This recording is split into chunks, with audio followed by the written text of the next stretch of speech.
Vanessa Pham was a vivacious and friendly 19-year-old woman who lived with her mother in Falls Church. Nearly a year ago, officers located a 2008 white Scion in a ditch off the south side of Arlington Boulevard near the Merrifield area of Fairfax County. Vanessa Pham was deceased inside the car with trauma to her upper body, not consistent with the crash. With the autopsy complete, police are now investigating this as a homicide. In this On the Beat exclusive, we talked to the people closest to this case.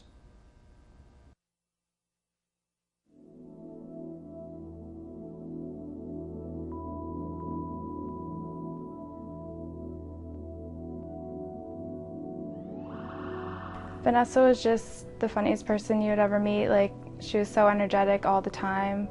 She was good at everything. She had the best taste in music, clothes, anything. She was just the coolest person.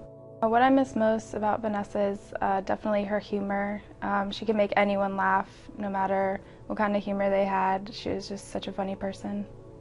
I mean, a girl, she likes shopping, and she go swimming pool, everything, and sleep over, you know. She's a happy girl. I think she's charming too. Yeah, she's very charming to me. This is a collage Vanessa made me before we went off to college. She made me a couple of them, and I've always had them hung up in my dorm room. It's just pretty much all the fun times we've had together. There's pictures here from freshman year in high school all the way up to senior year. It's a lot of good times we've had. SCAD is the school she went to. It's the Savannah College of Art and Design. This is a piece of art by Vanessa that she did at SCAD. We first saw it this year and we were just amazed at how much she did at SCAD and how amazing her art was. And my mom's had this because she wanted to make prints of it so we could have Vanessa's art in our house. Her boyfriend, Aaron, who she met at SCAD, he drew this up for us. Like, you know, teenager, when she growing up, she spent time more, with her friends than me. And I don't blame her. It's okay, you know, but I don't have time to. I work too much, and you know, when I go home, I just sleep, and now I feel sorry. I don't spend time for too much. I work at night shift, and my sister, she called me, and I couldn't believe it. I drove home. I ran to her room, you know, but she wasn't there.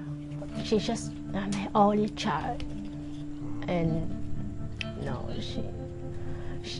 she wished she had brother or sister, you know, but she's the only child.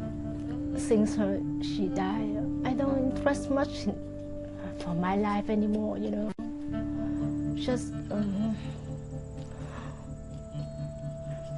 for my mom and my sister, because I still have a nephew, and I want to take care of him like my son, you know. And I have many nephews, you know, and I love all of them. And my sister, because she took care of Vanessa, you know, like her daughter, and my mom, you know. I just live for them, that's all. This case started when a passing motorist on Arlington Boulevard actually called 911, had seen the crash. I don't know if they actually witnessed the crash itself, but saw the car, Vanessa's car, off the side of the road, called 911, and that's the way the investigation was initiated.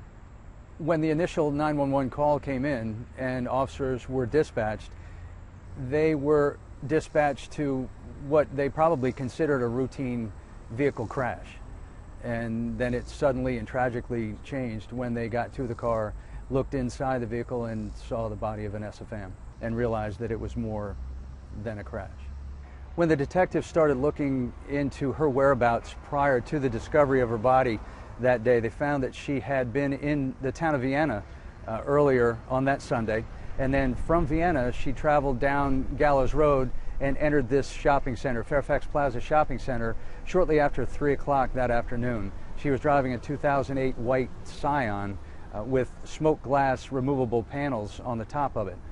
She entered it, and her car is seen on video, which we have released several times, and it goes in and out of several different camera views. Then Ms. Pham visits one of the businesses in the shopping center, and then her car is again seen leaving the shopping center on video shortly before 3:30 that afternoon. So there's a very short window of opportunity from the time the car leaves the shopping center until it's actually reported in that crash at about 3:34. We started their investigation with her inner circle, the known entities, her friends or family members, co-workers, students that she had gone to school with and was currently going to school with, to find out details of her life and of the events of that day. They've looked at her cell phone records, they've looked at her social networking sites on the web to determine what kind of communication she may have had prior to those events. At this point, detectives are still trying to determine any information about the suspect. They really don't know where the person may have come from, again, how the suspect gained access to the car or when. They also are trying to determine, of course, what happened just after the crime was occurred. So anybody not only in the shopping center, up and down Gallows Road, along Route 50 or Arlington Boulevard, and then in the surrounding neighborhoods. Again, think back to that day, Sunday, June 27th, shortly after 3:30 p.m. to think back, did you see anything on your street that may have been unusual or out of place, suspicious to you? Then please call us. You know, it's been a year now, a little over a year, and the case is still unsolved, and there is very little information.